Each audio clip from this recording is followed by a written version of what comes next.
마약 투약 혐의로 조사를 받던 60대 피의자가 호흡곤란 증세를 보이다 숨졌습니다. 국과수 정밀 부검 결과 사인은 청산염에 의한 중독으로 밝혀졌습니다.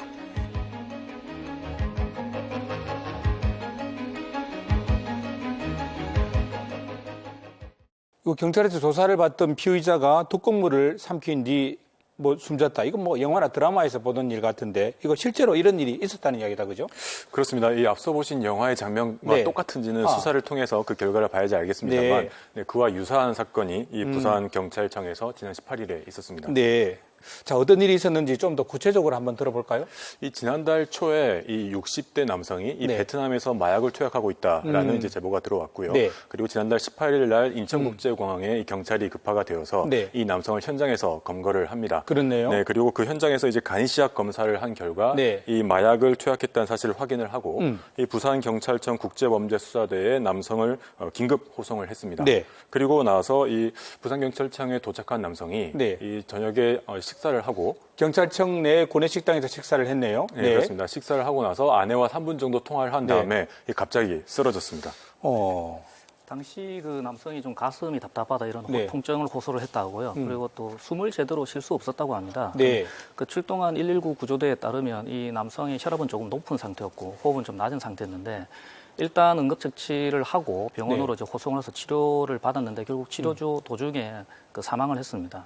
그래서 이제 국립과학수사연구소가 사인을 확인하기 위해서 정밀 부검을 실시를 했는데 이 남성의 그 혈액과 위 내용물 속에 그 청산염이 고농도의 청산염이 발견이 된 겁니다. 결국 이 남성의 사인이 급성 청산염 중독으로 밝혀졌습니다. 야, 이게 청산염이라고, 권 박사님, 이거 우리가 청산염이라 하면 우리가 또 흔히 이야기하는 청산가리 이야기하는 거 맞죠? 맞습니다. 이 청산가리이고요, 이 청산가루이고 이 청산염인데 이 정확한 명칭은 시안화칼륨. 이라고 합니다. 독극물 아니에요? 맞습니다. 정말 맹독약인데요. 이게 이 무색인데다가 그리고 이제 가루 상태지만 물에 잘 녹기 때문에 손으로 찍어서 먹을 수도 있고 그리고 코로 흡입도 가능한 그런 형태라고 합니다. 그야말로 이것이 맹독약이라 이 손가락으로 조금만 찍어서 맛만 봐도 이건 급사할 수 있는 그런 독약이고요. 보통 알려지기로 이 노출되면은 그 상태에서 즉사하거나 하면 12시간 내에 사망에 이르게 되는 그런 위험한 물질입니다. 청산염 자체에서 우리 몸에 있는 조직이 산소를 이용을 못하게 하는 그런 작용을 해요. 우리 몸의 가장 중요한 중추신경이나 생명의 유지에 쓰이는 여러 조직들에서 산소를 이용하지 못하기 때문에 조직이 질식사하는 증상이 있습니다. 중추신경계, 뇌신경에 질식이 오게 되면 중추신경계의 기능이 저하가 되든지 발작을 한다든지 실신을 한다든지 심근허열 증상을 보여서 부정맥을 보인다든지 혈압이 떨어진다든지 의식 소실이 있다든지 이런 증상을 나타낼 수가 있습니다.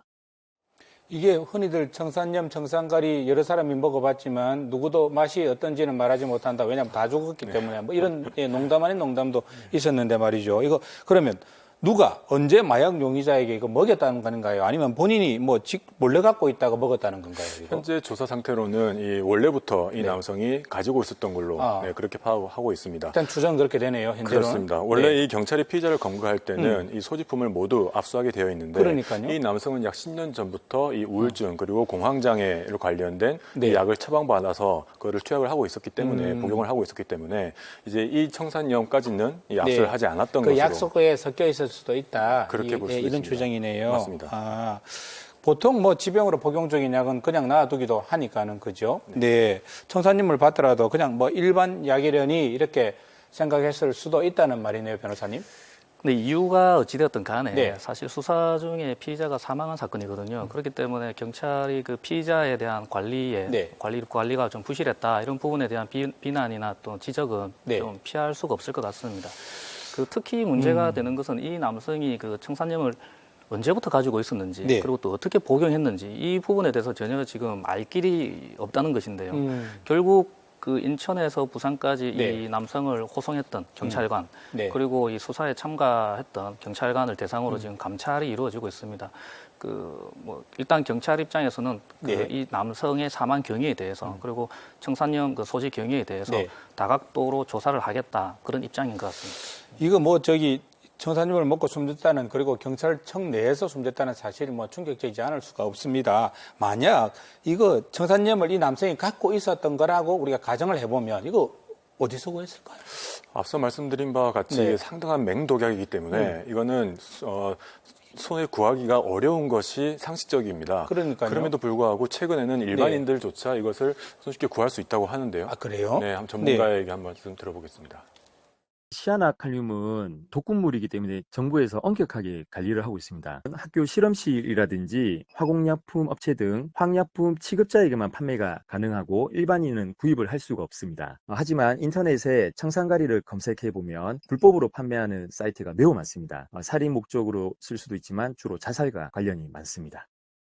네, 실제로 검색창에 이렇게 포털 검색창에 청산가리라고 검색만 해도 구입처가 저렇게 노출이 됩니다. 네, 이게 너무 쉽게 이렇게 나타나서 저도 깜짝 놀랐는데요. 네. 근데 지금 아마 이렇게 시사만사를 시청하고 계신 분들이 저렇게 독극물을 쉽게 구할 수 있냐 이렇게 생각하시고 혹시 구입을 하실지 모르겠는데요. 그런 생각 조금이라도 하시면 안 됩니다. 화학물질관리법이라고 우리나라에 그 법이 있는데요. 이 법에서는 유해 화학물질에 대해서 아주 엄격하게 규제를 하고 있습니다. 특히 이 유해 화학물질을 판매를 업으로 하는 사람이 전자상거래를 통해서 통신 판매로 이렇게 이 물질을 판매하는 경우에는 그 구매자의 그 연령 그리고 이름 모든 그 실명에 대한 그 확인 절차를 반드시 거치도록 되어 있고요. 그것을 게을리하는 경우에는 형사처벌까지 하도록 되어 있습니다. 그리고 혹시라도 다른 사람의 자살을 위해서 도와준다는 명목으로 이런 청산염을 구입하는 경우에는 형법상 자살방조죄로 처벌을 받을 수 있기 때문에 결코 그렇게 하셔서는 안 되겠습니다. 그리고 또 혹시 음성적인 방법으로 저거 구입했다가도 결국은 처벌받게 되어 있으니까요. 아예 그런 생각을 안 하는 게 맞는 것 같고요. 이거 어쨌든 경찰청 내에서 자살인지 타살인지 아직 정확하게 구분되지 않는 상황에서 한 사람이 피의자가 죽었단 말이죠. 이거 명명백백하게 경찰에서 가려내야 될 사안은 분명해 보입니다. 다음 소식입니다.